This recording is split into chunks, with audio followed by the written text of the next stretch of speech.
Television in the early 2000s for kids will forever be legendary. Take a look at 5 of the all-time kids networks from the early 2000s. At number 5, PBS Kids.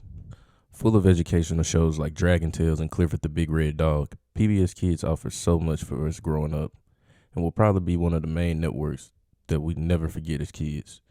Hell, I know I was watching this definitely from kindergarten to 5th grade, like easily. Kindergarten, especially in 1999, was definitely like, all right, come to school to learn your ABCs, cut on PBS Kids, and that's some more educational television for you. And I went to a city school in Memphis, so city schools were definitely big on just cutting on PBS Kids, whether it be something like in between the lines or reading between the lines, or like I said, Dragon Tales, Arthur, all those different type of shows.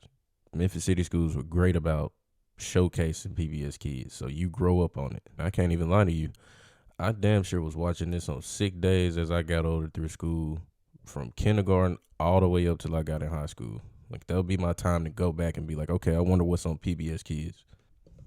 At number 4, Cartoon Network.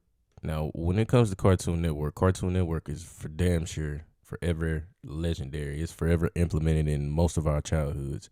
But I definitely was not the Cartoon Network kid growing up.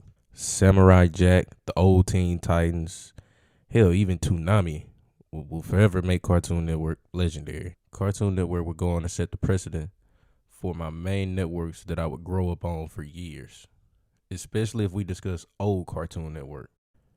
That shit was like the Wild West with inappropriate jokes. You had Cow and Chicken, Johnny Bravo, and just about all the shows from the early 2000s. Cartoon Network had some type of inappropriate joke that shouldn't be in there, and that will forever be gold in my eyes. At number 3, Nickelodeon. Now, the Nickelodeon age, I was a Nick kid. Slime, all of that stuff, all of that. I loved it all. The Nickelodeon age gave us Keenan and Kel, Cousin Skeeter, all that, and many other legendary shows. Whether that was tuning in for the Amanda Show, or Drake and Josh, or waking up early in the morning to catch a show like Gullah Gullah Island. It doesn't get the respect that it deserves. I'll probably make a video on that at some point. Gullah Gullah Island is forever goated. Nickelodeon gave me so many shows like Invader Zim and Rocket Power, shows that were so iconic that we probably didn't realize that we'd still be talking about them to this day. Nickelodeon kept kids involved, and Nickelodeon always had something on this network that me as a kid, as a child, I always wanted to experience and always had to tune into. Before we get into the last two, I want to thank you for watching this far. If you like what you see, press that like button and hit subscribe for more videos. Number 2, Kids WB. For anyone that looks at these last two and they think like, why? Fuck you. I was a Saturday morning wake up early as hell so I don't miss this shit type of kid. That's just who I was. Pinky and the Brain was my shit.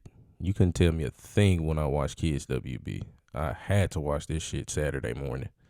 Watching a show like Static Shock was everything to me.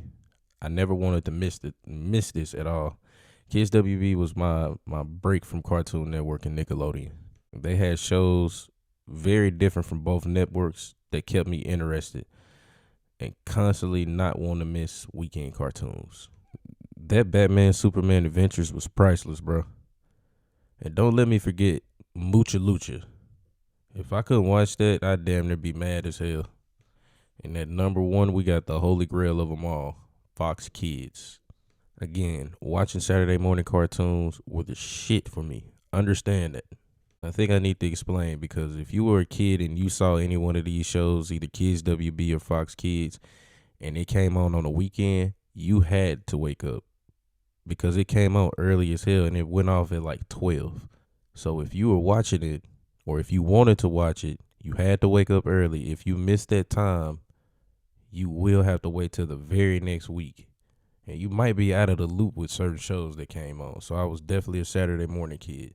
And Fox Kids was like the start of it all to me. If you wake up past 12 on the weekend, it meant a couple things. You missed the weekend cartoons until next week. You probably be pissed. And you may try to pull an all-nighter.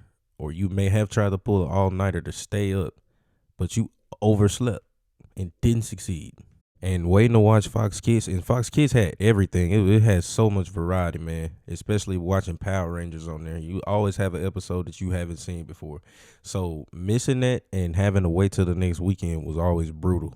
It's like they decided to take all the best shows, put them on one network, so that way you wouldn't have to bother flipping between channels.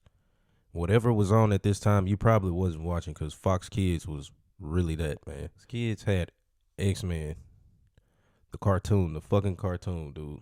And there hasn't been another great X-Men cartoon since they played this on Fox Kids. And one of the biggest things I can't forget, at the end of Fox Kids, they would always play Goosebumps. That was always like the last show that I remember coming on, and it would scare the dog shit out of me every time, dude. So you have all these fire shows, and then you end it with Goosebumps. Kids being scared out of their mind.